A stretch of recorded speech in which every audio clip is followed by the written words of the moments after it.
آج کے شو میں پی ٹی آئی کا ملک دشمن ایجنڈا بے نقاب دہشت گردوں کا سب سے بڑا ہتھیار social media, P T I YouTubers کے خلاف کریک ڈاؤن، حتمی فیصلہ۔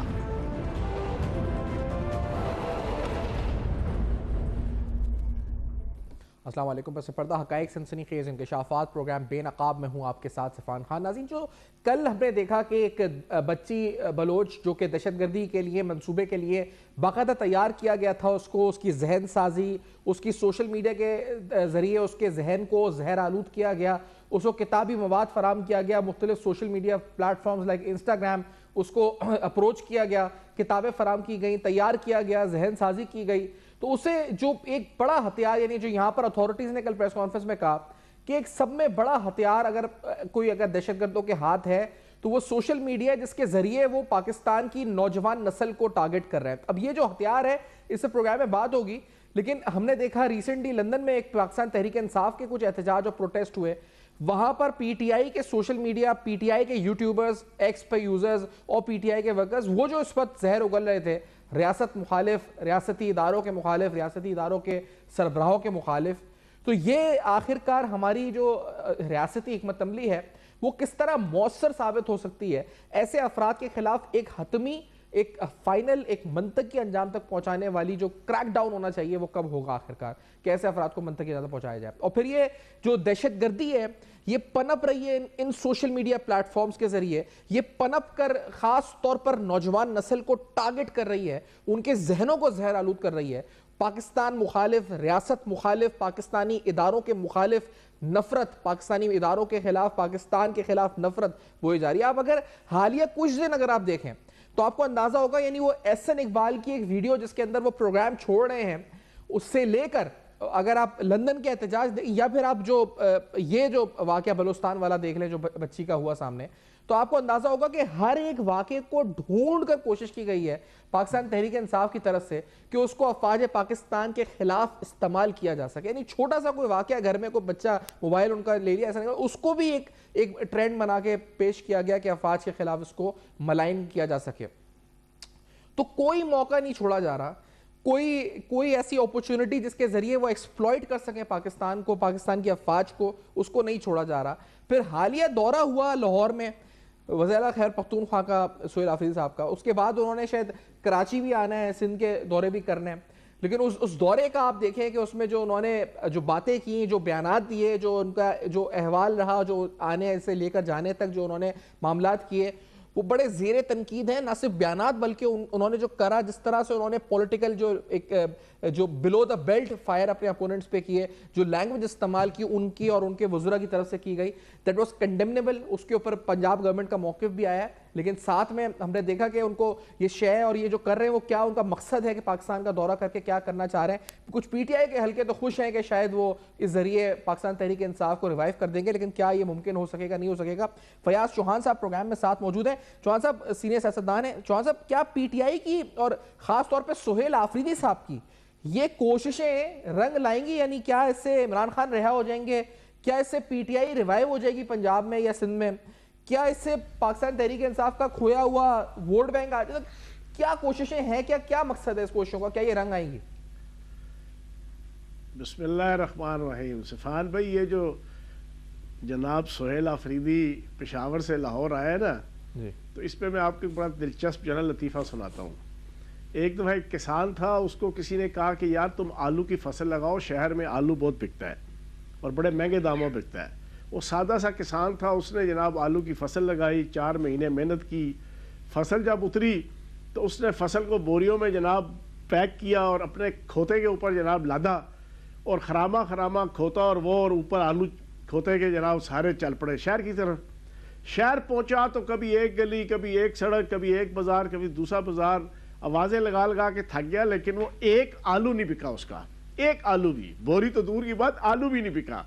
خیر رات کو تھکا ہارا واپس اپنے گاؤں کی طرف چلا، گاؤں پہنچا، لوگوں نے پوچھا ہاں بھائی کیا پروفٹ رہا، کیا منافع رہا؟ تو بڑی مایوسی کے ساتھ اس نے کہا یار میرا تو ایک آلو بھی نہیں بکا۔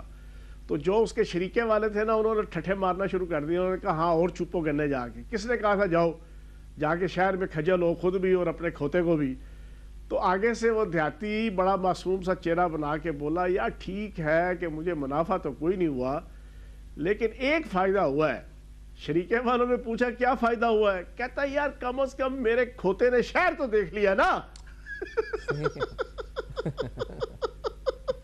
اور بھائی سٹریٹ موومنٹ ہوئی یا نہ ہوئی کھوتے نے لاہور شہر تو دیکھ لیا نا.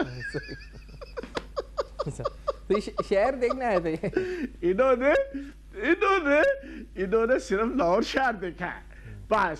اور اس پوری جو آپ کی 3 دن کا کشف تھا نا جو لاہور آنے کا حاصل وصول بابا جی کا ٹھلو بھی نہیں ہے. بس کھوتے نے شہر دیکھا ہے نا اور اس کے علاوہ کچھ نہیں ہے. لیکن وہ ایک جو ان کا رزلٹ رہا دورے کا وہ تو چلے کچھ نہیں تھا لیکن ایک تاثر یہ دینے کی کوشش کی گئی کہ جو پولیٹیکل لینڈسکیپ ہے اس میں پی ٹی آئی کو بالکل گنجائش نہیں تھی لیکن وہ گنجائش پیدا ہو گئی کہ اب آفریدی صاحب جو ہے گھوم رہے لاہور میں کھلا یا وہ جائے. انہوں نے اپنی پبلک موبلائز کرنے کی جو بھی ناکام رہی کوشش لیکن کوشش کی تو ان کو سپیس مل رہی ہے. تو واقعی میں سپیس مل رہی ہے ان کو. سر بات یہ ہے کہ انہوں نے کیونکہ وہ وزیر اعلیٰ ہے جب وہ وزیر اعلیٰ ہے تو اس کو کچھ کشن حاصل ہے کچھ اس کو جناب استثناء حاصل ہے ریاست کی طرف سے. اس کا ناجائز فائدہ اٹھاتے ہوئے وہاں پہ آئے تو جناب پہلا تو آپ نے لبرٹی چوک کا سارا ایونٹ دیکھ لیا اور ٹوٹل 50 بندے اپنے ساتھ لائے اور جناب 150 وہاں پہ یوٹیوبر تھے. آج کل صحافی کم اور یوٹیوبر زیادہ آتے ہیں کمائی کے لیے کہ کلپ بنائے اور جناب اس کے بعد اپنے پیسے کمائے. 150 یوٹیوبر تھا 40 50 60 صحافی تھے 50 اپنے بندے تھے اور 20 گاڑیاں تھی. پورا کلپ پوری دنیا نے دیکھا وہ پوری دنیا نے. ٹھیک ہے جی وہاں پہ ناکام اور نامراد. پھر یہ جہاں گئے لاہور شہر کا مجھے کوئی اور صوبہ پنجاب کا کوئی عہدیدار بتائیں کوئی نامی گرامی چہرہ بتائیں کوئی عوامی چہرہ بتائیں کوئی M N A M P A بتائیں کوئی حافظ فرحت عباس بتائیں کوئی جناب میاں اسلم اقبال بتائیں کوئی شیخ امتیاز بتائیں کوئی نیلا دکھائیں کوئی دیلا دکھائیں کوئی مشہور و معروف شخصیت دکھائیں. حماد اظہر سے بھی تو ملاقات حماد اظہر دکھائے. کوئی بندہ اس کے استقبال کے لیے اس کے ساتھ موومنٹ کرنے کے لیے تیار نہیں ہوا نہ کوئی نکلا باہر. اچھا پھر یہ جب مایوس ہو گئے جب ذلیل و خوار ہونے لگے میڈیا میں پھر انہوں نے کیا کیا. میں نے کل بھی ایک پوڈ کاسٹ پہ یہ بریک کیا ہے آج آپ کو بھی بتا دوں. انہوں نے پھر پورے کے پی کے اندر اپنے M N A M P A senator صوبائی عہدیداروں کو فون کھڑکائے کہ لاہور شہر میں جدھر جدھر پٹھان ہے تاجر ہے اس ساروں کو کہو کہ یار آپ لوگ فلاں جگہ پہ آئے وہاں وزیر اعلیٰ کے پی کے آ رہا ہے. اور پھر انہوں نے مارکیٹ 2-3 مارکیٹیں ہیں وہاں پر ریلوے اسٹیشن کے پاس کہیں اندرون شہر میں کہ جہاں پر پٹھان کمیونٹی زیادہ ہے 80% تاجر وہاں پر اس کو چوز کیا. پورا 24 گھنٹے جناب کے پی کے سے موو کی کمپین. ٹھیک ہے جی اپنی پوری پی آر ساروں نے اور پھر ایک 15-15 10-10 فٹ چوڑی گلیوں میں جا کے وہاں پہ 400-500 بندہ وہ 400-500 بندہ 10,000 بندہ لگتا ہے ان گلیوں میں وہاں پہ نعرے مروائے کلپ بنوائے اللہ اللہ خیر صلاح. کھوتے نے شہر دیکھ لیا بس. اچھا اس میں جو چوہان صاحب اس میں جو سوالات ہوئے ان سے یعنی اس میں ان سے سمگلنگ جو صحافیوں نے لاہور میں سوال پوچھے سمگلنگ سے متعلق چرس کو لے کے اور پھر انہوں نے جو جوابات دیے یعنی اس کے اندر جو ان کے اور ان کے کابینہ کے ارکان جو گھٹیا زبان بھی استعمال ہوئی. تو یہ سیاسی جو ایک ہوتا ہے نا کہ ایک سیاسی ایک کورم ہوتا ہے ہر چیز کے ایک آداب ہوتے ہیں ہر چیز کا ایک لمٹس ہوتی ہیں. تو یہ تو جو ان کے بیانات تھے لگ ہی نہیں رہتا کہ اسٹیچر ہے وزیر اعلیٰ کا لگ نہیں رہتا کہ وزیر بات کر رہا ہے. کیسی بات ہے کس زبان میں بات کر رہے تھے یہ لوگ؟ سر میں آپ کو سچی بات بتاؤں وہ کہتے ہیں نا کہ نمازیں بخشوانے گئے تھے روزے رکھوا کے آئے. ٹھیک ہے نا جی آگ لینے گئے تھے ہاتھ چھڑوا کے آئے. ٹھیک ہے بالکل یہی مثال ہے ان کے اس دورے کی. انہوں نے جو عزت کمائی نا اب وہاں پر محسن بلال ایک بڑا مشہور و معروف رپورٹر ہے بڑا مشہور و معروف صحافی ہے. اس نے سوال پوچھ لیا. اس نے کہا بھائی جان اور سوال کیوں پوچھا کہ ان کے خلاف ان کی اسمبلی کے on the floor of the house ان کی اپوزیشن کے ایم پی ایز کھڑے ہو کر قرآن کے اوپر حلف دے کر وہ کہتے رہے ہیں کہ تم نے جتنے اٹیک کیے ہیں اسلام آباد کے اوپر اور لاہور پہ تم ساتھ چرس اور پاؤڈر اور کوکین اور منشیات لے کر گئے ہو کروڑوں روپے کی. انہوں نے الزام لگائے ہوئے ہیں. اب اس صحافی نے پوچھا کہ ہم نے سنا ہے کہ اب کی بار بھی کوئی جناب کروڑوں روپے کی چس آئی ہے آپ کے ساتھ. اب سوال صحافی نے کیا لیکن وہ اندر سے بےتاب تھے ہنڈا گردی، بدماشی، بد لحاظی، بد فطرتی کرنے کے لیے. وہ طوطا خان افریدی ہے کوئی، اس نے پھر جو بکواس کی وہ پھر ساری دنیا نے سنی کہ وہ اندر سے تیار بیٹھا ہوا تھا کہ بس بانو بانی بات نکالوں میں، تو بس وہ بات نکالی. تو گھٹیا پن، غلاظت، یہ تربیت ہے نا، شعور ہے. اور ان کا جو چرس اور یہ جو نیکسس ہے، یہ جو گدھ جوڑ ہے، جس پہ جو ڈی جی ISPR کی پریس کانفرنس ہوئی تھی تو انہوں نے بتایا تھا کہ کیونکہ یہ اس وجہ سے فتنہ خوارج جو فتنہ ہندوستان سے مذاکرات کی بات کی جاتی ہے تاکہ دبایا جا سکے جو نیکسس ہے کرائم کا اور سیاستدانوں کا ڈرگز کے حوالے سے، اسمگلنگ کے حوالے سے. تو یہ جو گدھ جوڑ ہے، یہ کیا گدھ جوڑ ہے اس وقت، خاص طور پہ سہیل آفریدی کا اس میں کردار کیا ہے چوہان صاحب؟ سر بات یہ ہے محمود خان اچکزئی کا سارا کاروبار سمگلنگ ہے، اس کے رشتہ داروں کا سارا کاروبار سمگلنگ ہے. کوئٹہ چمن کے جناب بارڈروں پہ ادھر سہیل آفریدی اور پوری PTI کی نقدہ کوکا کی تحریک کی جتنی قیادت ہے ان کا کاروبار سمگلنگ ہے. ٹھیک ہے، منشیات کا، الیکٹرانکس کا، ایرانی تیل کا. اس وقت جو پاک فوج اور سیکورٹی فورسز کے خلاف جتنی کمپین ہے اس کی بنیادی وجہ اس سمگلنگ کو روک دینا ہے. فیلڈ مارشل عاصم منیر کے آنے کے بعد بھرپور قسم کی ایفرٹ ہوئی ہے جس پہ 70-80% یہ کامیاب بھی ہے پاکستان کی سیکورٹی فورسز اور فوج پاکستان، کہ انہوں نے بارڈرز پہ KPK کے اور بلوچستان کے وہاں سے سمگلنگ ختم کر دی ہے. یہ سمگلنگ ختم ہونے پہ ان کے پیٹوں پہ مروڑ اٹھے ہوئے ہیں یہ سارے. اب وہ سمگلنگ کا سارا پیسہ جاتا تھا دہشت گردوں کے پاس. یہ دہشت گرد، یہ سمگلر، یہ تحریک انصاف، یہ نقدہ کوکا، یہ آپ کا محمود خان اچکزئی، یہ سارے کے سارے آپس میں پیٹی بھائی تھے اس پوری جناب ڈرٹی گیم کے اندر. اب ان کی جناب کروڑوں روپے کی دیہڑیاں وہ ختم ہوئی ہیں. اس وجہ سے سارے شیر و شکر ہوئے ہیں، کندھے سے کندھا ملا کے، سینے سے سینہ ملا کے یہ جناب لگے ہوئے ہیں اس وقت اینٹی ریاست ساری کیمپین کرنے. تو اب اس نے سوال پوچھا صحافی نے، بھائی میں نے 4.5 سال لاہور کے صحافی ڈیل کیے ہیں، بڑے سخت ہے. ہم نے بھی 350-400 پریس کانفرنس میں نے 3.5-4 سالوں میں کی وہاں پر. ہمیں پتہ ہے کہ بھائی جان وہ سوال تو الٹا پوچھیں گے اور صحافی کا کام ہی الٹا سوال پوچھنا ہے تو اس کا جواب دینا ہوتا ہے. لیکن انہوں نے اپنی غلاظت دکھائی. اور اب سب سے دلچسپ بات سن لیں سفان بھائی، سلسلہ فیضیہ آستانہ عالیہ فیضیہ شریف کے مستفید اور مرید جتنے صحافی تھے، میں ان ساروں کو جانتا ہوں جو ہاتھ جوڑ کے اس کے سامنے بیٹھے ہوئے تھے سوالوں جواب کرنے، ساروں کی ڈیوٹی لگی ہوئی تھی، جاؤ پہنچو ادھر جا کے. وہ جناب وہاں آئے، ان میں سے کسی سے جرت نہیں ہوئی، چودھری غلام حسین سے جرت نہیں ہوئی کہ وہ پوچھے کہ یار کل تمہارے گارڈ نے محسن بلال کے ساتھ زیادتی کی، اس کو گرایا، اس کو ٹارچر کیا، کیوں کیا؟ کسی نے نہیں پوچھا. کسی کو آزادی صحافت، آزادی جمہوریت یاد نہیں آئی. کیوں؟ کہ آستانہ عالیہ فیض شریف سے بیعت ہوئے تھے، ان کے احسانات کے بوجھ تلے دبے ہوئے تھے. ان کی طرف سے لاکھوں روپے کی اینکریاں، لاکھوں روپے کی پوسٹنگز، لاکھوں روپے کی ٹی وی چینلوں کے مالکان کو پریشرائز کر کے ان کی جناب تجزیہ نگاری کے پوسٹنگ، جناب اینکرنگ کی پوسٹنگ، اس کے جو احسانات تھے وہ پورا کرنے کے لیے وہ سارے وہاں پر بیٹھے ہوئے تھے. اور وہاں پر میں حیران ہوں، ایک صحافی نے پوچھا کہ لاہور آ کے سہیل آفریدی صاحب کو سمجھ آئی، کوئی عقل آئی ترقی کیا ہوتی ہے، تعمیر و ترقی کیا ہوتی ہے؟ تو آگے سے ذرا جواب سنے صاحب بہادر کا. کہتے یار ٹھیک ہے لاہور کی سڑکیں، گلیاں، نالیاں، پارک، پل، لیکن ہمارے لیڈر نے ہمیں شعور دیا ہے. وہ لکھ دی لانا تو تیرے شعور تھے، تیرے لیڈر نے شعور تھے. اور اس سے اگر کوئی پوچھ لیتا نا کہ شعور کا مطلب بتا دے تو خدا کی قسم یہ شعور کا مطلب ان کو نہیں پتا رہا کہ شعور ہوتا کیا ہے.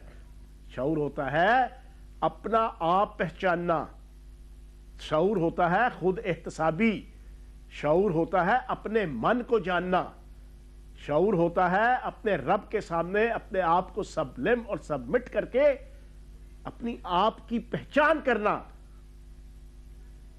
سماجی طور پہ شعور کیا ہے؟ سیاسی طور پہ کہ جو اپنا احتساب کرے اور اپنوں کا احتساب کرے. اپنا احتساب اور اپنوں کا احتساب. غیروں کو اور مخالفوں کو گالیاں دینے کا نام شعور نہیں. مخالف کی ماں بہن بیٹی کی عزت کا جنازہ نکالنا شعور نہیں. مخالف کے کاروبار کے اوپر، مخالف کی ذات کے اوپر، مخالف کے خاندان کے اوپر 24 گھنٹے بھونکنے کا نام شعور نہیں. یہ والا شعور اس قیدی نمبر 420 نے ان لوگوں کو دیا جس کو یہ شعور کہہ کے پھر رہے ہیں نا. لیکن یہ چوہدہ بھی بتائیں کہ ایک اور جو اس میں بو تھی جو آئی اس میں نظر، جو سامنے سازش کی سی بو جو آئی، وہ پنجابی پختون یعنی صوبوں کے مابین یا لسانی جسے کہا جائے فساد یا لسانی تصادم یا لسانی بنیاد پر سمپتھی کے تو یہ بھی اس دورے سے مطلب ایک مسلسل جو ایک نیشنل انٹیگریٹی یا نیشنل جو ایک آپ کی ایک پوری ہم آہنگی ہے اس کو بھی لگا کہ سبوتاز کرنے کی سازش تھی اس میں. یہ آپ کو لگا، محسوس ہوا؟ سر مجھے پہلے دن سے محسوس ہے. میں نے یہ کیوں چھوڑی نقدہ کوکا کی تحریک، مجھے بتائیں نا. 14 تاریخ کو جب اس نے اجلاس کیا، پہلا اجلاس کیا، 12 مئی کو رہا ہو کے باہر آیا، تو اس نے پہلا حکم دیا کہ جناب مولوی فضل الرحمان کے مدرسوں کے بعد مظاہرے شروع کیے جائیں. کیوں؟ کہ اس کو انٹرنیشنل اسٹیبلشمنٹ، ملک دشمن طاقتوں نے جو ایجنڈا دیا تھا، انڈیا اور اسرائیل، یہود اور ہنود کا جو ایجنڈا تھا، اور ایک مخصوص گروہ 1973 کے آئین کے دشمنوں کا گروہ، انہوں نے جو اس کو ایجنڈا دیا تھا، اس میں پہلا ایجنڈا تھا فوج کے خلاف نفرت، وہ اس نے 9 مئی کو مٹیریلائز کروائی. اگلا ایجنڈا دیا کہ گلی محلوں میں مذہب اور سیاست کی بنیاد پہ خونریزی شروع ہو، شام کی طرح، لبنان کی طرح، یمن کی طرح اور اردن کی طرح. تو اس نے یہ آرڈر کیا. یہ والی جو پالیسی تھی یہ بھی سن لیں. بنیادی طور پر اس کے جو ماسٹرز ہیں نا قیدی نمبر 420 کے، انہوں نے اس کو یہ پالیسی دی، اور اس نے پھر جبران الیاس، علیمہ باجی اور جناب جمائمہ گوڈ سمیت ادھر سے یہ پالیسی آئی کہ اب پنجابی اور پختونوں کو آپس میں لڑایا جائے. اس کے لیے انہوں نے اس کو کہا کہ جا کے جناب ادھر جاؤ. انہیں پتا تھا یہ ادھر بھونکا بھونکی کریں گے، وہاں جا کے انہوں نے کوئی نہ کوئی بدتمیزی لازمی کرنی ہے. جب کرنی ہے تو آگے سے ریاست اور پنجاب حکومت اپنی رٹ قائم کرنے کے لیے کوئی نہ کوئی ریئیکشن دے گی. جب ریئیکشن دے گی تو ہم اس کو پھر ایکسپلائٹ کریں گے. یہ پورا ایجنڈا تھا اس پوری کمپین کا. لیکن میں سمجھتا ہوں کہ کمال حکمت عملی کے ساتھ ریاستی اداروں نے، پنجاب حکومت کے اداروں نے اس کو ڈیل کیا. ان کو کھلا ننگا ناچنے دیا. ناچ لو جتنا ناچنا ہے، لیکن ایجنڈا اصل میں یہ پنجاب اور جناب آپ کا کے پی کے کو آپس میں لڑانا تھا. صحیح. اچھا دوسری طرف جو یہ والا ایک سلسلہ ہے کہ شاہ محمود قریشی کو رہائی مل جائے، یا شاہ محمود قریشی کے لیے آسانی، اور محمود مولوی اور یہ جو عمران اسماعیل اور یہ علی زیدی والا جو گروپ، یہ والا جو گروپ متحرک ہوا ہے under the leadership of Shah Mahmood Qureshi, یہ جو کوششیں ہیں جو بظاہر اس کا جو فوکس لگ رہا ہے کہ وہ ایم کیو ایم میں سے دوسری ایم کیو ایم جیسے نکلی تھی، جو بعد النظر میں وہ لگ رہا ہے کہ لا تعلقی ہو جائے اور ایک نئی پی ٹی آئی بن جائے، یہی ہے یا اس سے اور کیا اس کو آشیرواد حاصل ہے کوئی، یا یہ اپنے طور پہ یہ انڈیجنس خود کوشش کر رہے ہیں؟ کیا آپ کو لگتا ہے؟ یار پہلے تو محمود مولوی صاحب میرے بھائی ہیں، اور یہ علی زیدی اور یہ عمران اسماعیل یہ طے کریں کہ یہ کھڑے کدھر ہیں. یہ نہ ہیوں میں ہے نہ شیوں میں ہے، ہاں نہ یہ زنانہ ہے نہ مردانہ ہے، یہ درمیانہ بھی نہیں ہے. اور بھائی پہلے طے کر لو، تم تینوں استحکام پاکستان پارٹی میں شامل ہوئے، میرے ساتھ بیٹھے، جو آپ کی پہلی ہماری پریس کانفرنس ہوئی، آپ بانی ممبر ہو سارے. اب آپ کو دوبارہ چسکا پڑ گیا ہے، نہ تم چھوڑ رہے ہو، یا تو استحکام پاکستان پارٹی چھوڑنے کا اعلان کرو، نہ تمہیں جناب، اور دوسری طرف تمہیں جناب قیدی نمبر 420 کی محبت اور جناب نقدہ کوکا کی تحریک کی جناب دوبارہ محبت اور پاپولرٹی کا بخار چڑھ گیا ہے. تو میں یہ سمجھتا ہوں یہ اپنی طرف سے ناکام کوشش کر رہے ہیں. باقی رہ گئے شاہ محمود قریشی صاحب. دیکھو میں ایک سیاسی کارکن ہوں اور ایک ایسا تجزیہ نگار ہوں کہ جو بڑا بلنٹ ہوں. بات یہ ہے شاہ محمود قریشی صاحب نے آج سے 1.25 سال پہلے ڈیل کر لی تھی. 26ویں ترمیم سے پہلے ان کے بچے زین قریشی نے، ان کے پورے خاندان نے ڈیل کر لی تھی. اسی ڈیل کے نتیجے میں دھڑا دھڑ جناب وہ ہر کیس سے جناب فارغ ہو رہے ہیں، دھڑا دھڑ. اور پی ٹی آئی کی ساری قیادت کو پتا ہے. اور آپ کے کیا خیال ہے؟ جس دن انہوں نے باہر آنا ہے اسی دن جو چھتر پریڈ ان کی ٹرول بریگیڈ نے شروع کرنی ہے نا، شاہ محمود قریشی صاحب نے سارا کچھ بھول جانا ہے، سارا کچھ بالکل خلاص. تو میں وہ دن کا انتظار کر رہا ہوں. تو بھائی یہاں پر عزت نہیں ہے، یہ وہ تحریک بن چکی ہے کہ یہاں پر کوئی عزت دار اپنی عزت سنبھال کر نہیں چل سکتا. اسی صورت پہ چل سکتا ہے جب وہ ملک اور قوم کا غدار، ریاست کا غدار، ریاست کا مخالف، ملک کی بقا اور سلامتی کے در پہ ہو کر ننگا ناچ ناچے گا تو اس کی واہ واہ ہوگی. اور انڈین را اور اجیت دیول کے سوشل میڈیا نیٹ ورک سے اس کو لاکھوں جناب ویورز کی ویورشپ ملے گی، ڈالرز ملیں گے اور پھر ہیرو گیری ہوگی بس. لیکن اینڈ رزلٹ جناب کتے کی موت جو ہوتی ہے نا ٹرک کے نیچے آ کے آنا، اینڈ رزلٹ جناب پھر جیلوں سے جناب آپ کی سزائیں ہوں گی، عدالتوں سے، اور آپ کے خاندان کا اور آپ کی ذات کا اور آپ کی سیاست کا انتم سنسکار ہوگا. اچھا اس میں کیونکہ آپ نے ذکر کیا تو میں اس پہ آنا ہی چاہ رہا تھا. لندن میں جو احتجاج یا لندن میں جو پی ٹی آئی نے پروٹیسٹ کیا یا جو کچھ ہوا، پھر اس میں جو دھمکیاں آمیز رویہ، فیلڈ مارشل کو ٹارگٹ ملائن کرا پاکستان، یہ سارا سازش، یہ کہاں سے لنکس تھے، کیا تھا؟ یہ وہی جو جسے کہا جائے وہ جوئش نیٹ ورکس ہیں جو جسے کہتے ہیں نا operation gold Smith, was that active? Chauhan صاحب کیا تھا یہ معاملہ اور ریاست کیا سوچ رہی ہے اس بارے میں؟ سر یہ یہود، ہنود اور 1973 کے آئین کے ختم نبوت کے منکروں کا گروہ، یہ وہ ہے. 3 انیکسز ہیں، 3 جن کو پوری بانی تحریک انصاف کو وہ چلا رہے ہیں. جمائمہ گولڈ سمتھ جناب ادھر سے لیڈ کر رہی ہے، ادھر سے اجیت دیول کر رہا ہے، ادھر سے نتن یاہو ہے، اور بندہ انہوں نے رکھا ہوا ہے جبران الیاس جو ختم نبوت کے منکروں کے گروہ سے تعلق رکھتا ہے، امریکن سی آئی اے کا اہلکار ہے، امریکن سٹیزن شپ رکھتا ہے، وہ جو ٹویٹ لکھ اپلوڈ کرتا ہے نا، یہ وہ ہے. تو یہ سارا مل کے یہ سارے لگے ہوئے ہیں. اب دیکھو نا، آپ نے کہا لندن کا، جی وہ سارے کے سارے وہ پلے حرام کے پلے ہیں، وہ وہاں کھڑے ہو کے جناب بھونکتے ہیں. اب بھونکنے کے بعد پھر سا بھی رکھو نا، حوصلہ بھی رکھو. اوکھلی میں سر دیا تو اولوں سے کیا ڈرنا؟ جب تم بھونکنے لگے ہو فیلڈ مارشل کے خلاف، ریاست کے خلاف، تو اب جناب کلپ اپنے سارے ڈیلیٹ کرنا شروع ہو گئے ہیں. اب انہیں پتا ہے کہ ریاست تھوڑی سی سیدھی ہوئی ہے، ریاست بھی تو قصوروار ہے. میری ذاتی رائے پوچھیں گے، میں چاہتا ہوں ریاست کیسے ذمہ دار ہے اور ریاست کو کیا کرنا چاہیے. فیاض چوہان صاحب ایک بریک کے بعد جانیں گے. پھر کل جو واقعہ سامنے آیا جب بی ایل اے اور جو ٹیررسٹ آرگنائزیشنز ہیں وہ کس طرح نوجوان نسل کو ٹارگٹ کر رہے ہیں، ان کے مائنڈ پینیٹریٹ کر رہے ہیں، زہر بھر رہے ہیں، یہ سب کچھ ایک بریک کے بعد ہمارے ساتھ رہے گا.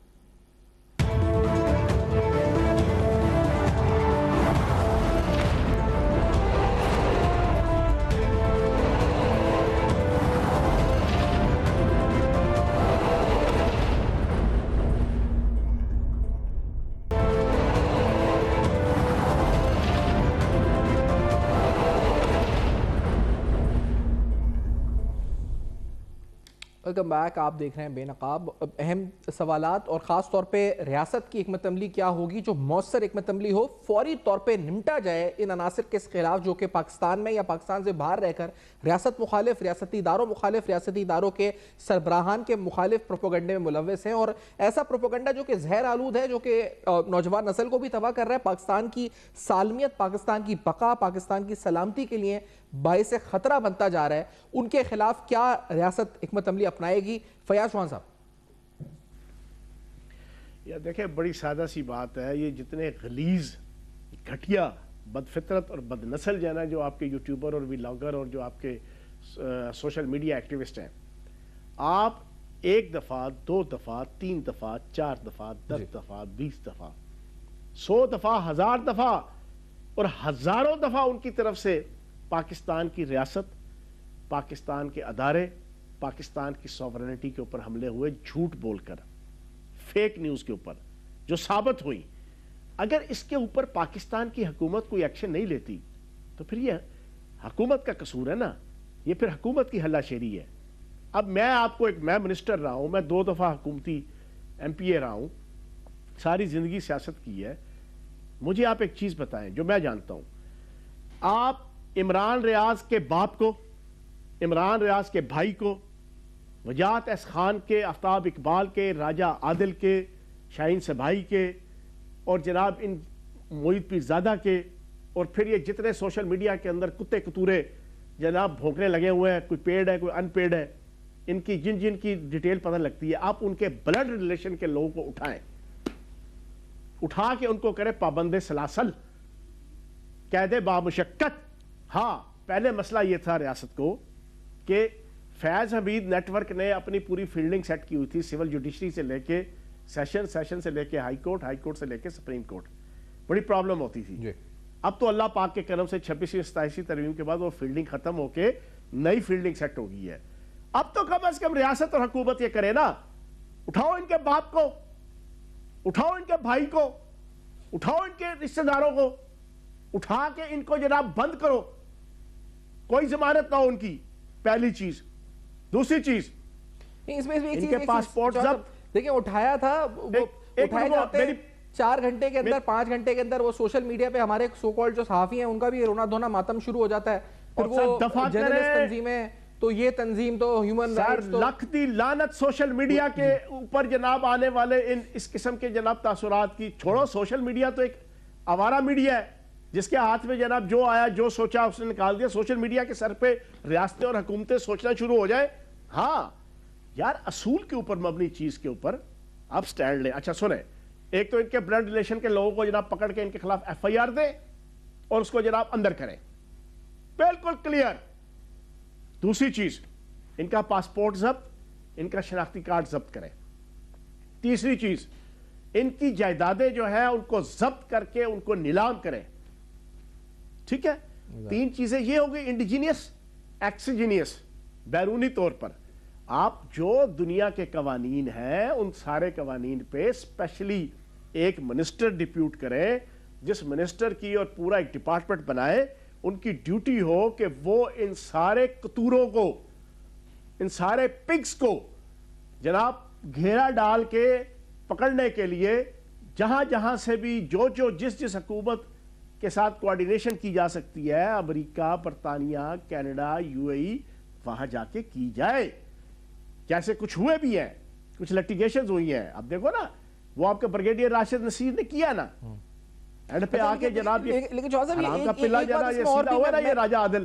صاحب دیکھیں ان کے چلے اہل خانہ ہو گئے, پھر ان کی جائیدادیں ہو گئی ایگریڈ, ان کی جو دکان ہے جہاں سے ان کا جو کاروبار یا دھندا چل رہا ہے, جس میں وہ جس طرح میں کہتا ہوں نا کہ وہ پلاسٹر چومنے کی ویڈیو آئی تھی تو اس پہ 10 لاکھ ویوز آ گئے, تو عمران خان کو ہضم ہو گیا کھانا, تو اس کے 5 لاکھ ویوز آ گئے. تو آج عمران خان سو کے اٹھا, سیدھے ہاتھ پہ اس نے کروٹ لی تو الٹے ہاتھ پہ کروٹ لی, تو 5 لاکھ الگورتھم کو چھیڑ کے پیسہ انہوں نے انویسٹ کیا ہوا ہے اس کے اندر. تو یہ دکان جب تک چل رہی ہے نا, تو وہ آج ایک زیادہ 10 ضبط کریں گے, وہ دوسرے دن یوٹیوب سے 1 لاکھ بنا کے دوسری جائیداد خرید لیں گے. تو یہ تو ان کی دکان بھی تو بند کرنی ہے, جس دکان کے ذریعے وہ جو منجن بک رہا ہے اس دکان کو تو بند کریں پہلے. سر یہ سارے ٹیکٹس کرنے پڑیں گے. دیکھیں میں آپ کو آج اب تک ٹی وی کے ذریعے سے پوری پاکستانی قوم کو میں طریقہ کار سمجھاؤں. سر پہلے یہ ہوتا تھا, غدار پیدا کرنے کے لیے مخالف ملک وہ پیسہ لگاتے تھے اور لوگوں کے جناب غداروں کے ذہن اور جسم خرید کر ان سے اپنا کام لیتے تھے. چاہے وہ فوج کے اندر ہوتا تھا مخالف ملک کی, چاہے وہ اس کی ایجنسیوں میں ہوتا تھا, چاہے ان کی عدالتوں میں ہوتا تھا, چاہے ان کی سیاستوں میں ہوتا تھا, چاہے ان کی بیوروکریسی میں ہوتا تھا. ان کا کوئی بھی ارباب بست و کشاد مخالف ملک کا, اس کو پیسہ دے کر خریدا جاتا تھا. اب سٹائل چینج ہو گیا ہے. اب عالمی اسٹیبلشمنٹ نے اور دنیا میں سوشل میڈیا کے ذریعے سے ایک منیٹائزیشن کا تصور پچھلے 10-11 سالوں میں لانچ کیا ہے, جس کو استعمال کرتے ہوئے ایک ملک دوسرے ملک کے خلاف, اور خصوصاً جو پاکستان کے خلاف جنگ ہو رہی ہے, اس میں اجیت دول نیٹ ورک ہے, انڈین را ہے, اسرائیل ہے, اور وہ ختم نبوت کے منکروں کا گروہ ہے.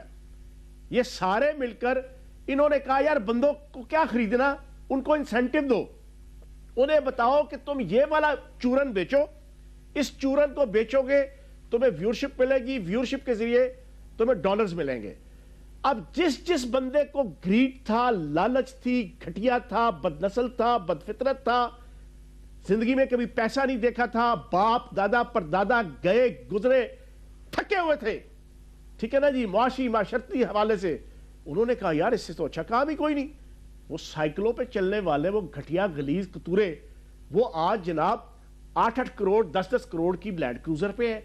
وہ 2-2 مرلے 3-3 مرلے کے گھر میں رہنے والے وہ آج جناب دکھاتے ہیں باقاعدہ اپنے فارم ہاؤس, اپنے گھوڑے, اپنے رہن سہن, اپنا سٹائل, اپنے گاڑیوں کا شبشبہ.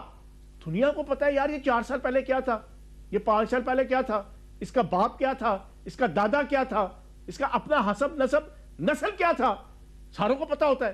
تو کہنے کا مقصد ہے ہماری بدقسمتی یہ ہے کہ پاکستان کے اندر منیٹائزیشن کے ذریعے سے اور سوشل میڈیا کے ذریعے سے پہلے اس کو پاپولر کروایا. 2019 20 21 میں پاکستان نے دنیا کے اندر سب سے زیادہ نفرت کے قابل اگر کوئی پارٹی, کوئی حکومت اور کوئی شخص تھا تو وہ پی ٹی آئی کی حکومت اور پانی تحریک انصاف قیدی نمبر 420 تھا. عجیب بات ہے یار 2022 میں یکدم وہ پاپولر ہو جاتا ہے. کون سا اس نے کوئی ایکسٹرا کام کیا, چلو بتاؤ. لیکن یہ پورا پلان تھا. اس کو عالمی طاقتوں نے اور سوشل میڈیا اور الیکٹرانک میڈیا کے پیچھے سارا کون ہے, وہ یہودی طاقتیں ہیں. لیکن جواز صاحب میں اس پہ ایک بات تھوڑی سی ایڈ اور کروں گا. دیکھیں ایک تو یہ ہوا کہ جو مونیٹائزیشن کے ذریعے انہوں نے جائیدادیں بنائی, گاڑیاں بنائی.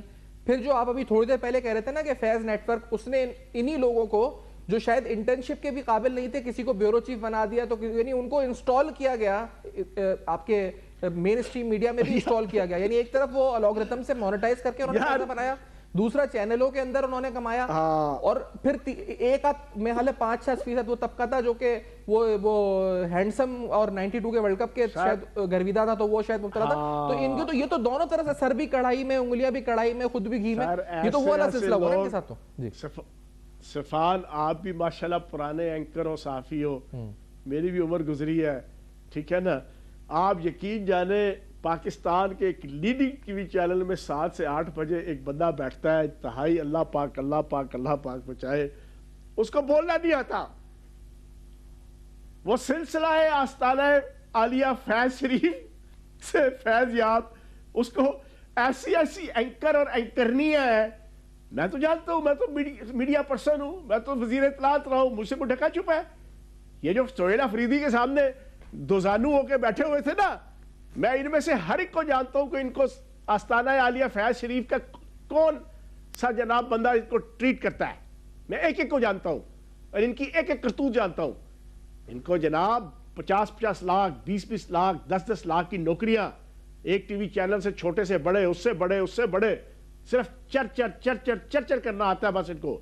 نہ کوئی سیاست کے اوپر نظر, نہ کوئی پڑھائی, نہ کوئی لکھائی. وہ ایک غلاظت کا شاپر ہے, شاپر شاکر. اس کو اردو چھوڑ, اس کو انگلش چھوڑ, اس کو اردو نہیں بولنی آتی صحیح طریقے سے. وہ جناب ایک ٹی وی چینل کا اسلام آباد کا بیورو چیف, کوئی کیا, یہ سارے جناب آپ کا فیض حمید نیٹ ورک کے ذریعے سے فیض یاب ہوئے ہیں. اب یہ لگے ہوئے ابھی تک ریاست کے اندر اور آپ کے میڈیا کے اندر, میڈیا کے میں مالکان کو ساروں کو جانتا ہوں, کون کون جناب ان کی گود میں ابھی بھی بیٹھا ہوا ہے. ابھی بھی یہ سارا کچھ ہو رہا ہے. ریاست اور حکومت کو اس کے اوپر سٹرکٹ ایکشن لینے پڑیں گے. تمام کے خلاف چلو پھیرے, کیا سیاستدان ہو, کیا صحافی ہو, کیا میڈیا آنرز ہو, کیا میڈیا مالکان ہو, کئی جناب میڈیا ہاؤسز کے مالکان ہو, اداروں کے اندر. دیکھو اپنا آپ نے جنرل کا اور اپنے آئی ایس آئی چیف کا آپ نے احتساب کر لیا, اب ذرا ججوں کا بھی احتساب کرے نا.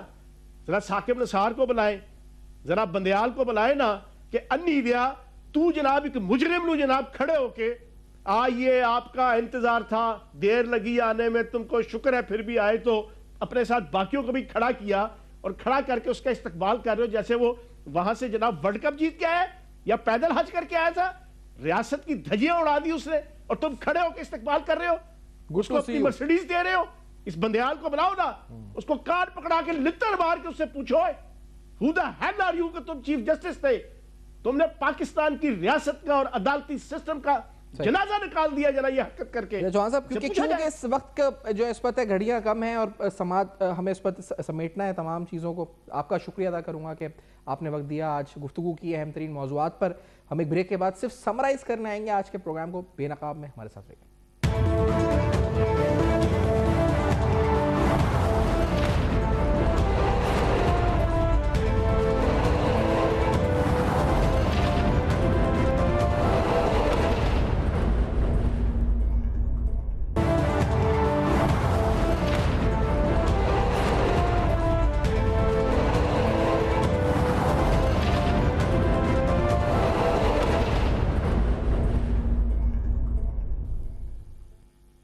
Welcome back. آپ دیکھ رہے ہیں بے نقاب. کچھ اہم سوالات, خدشات, تحفظات, ریاستی حکمت عملی, سوشل میڈیا کریک ڈاؤن, متوقع حکمت عملی کیا ہو سکتی ہے ریاست کی, اہم ترین سیاسی حالات اور مستقبل کے منظرنامے پہ گفتگو ہوئی فیاض چوہان سے.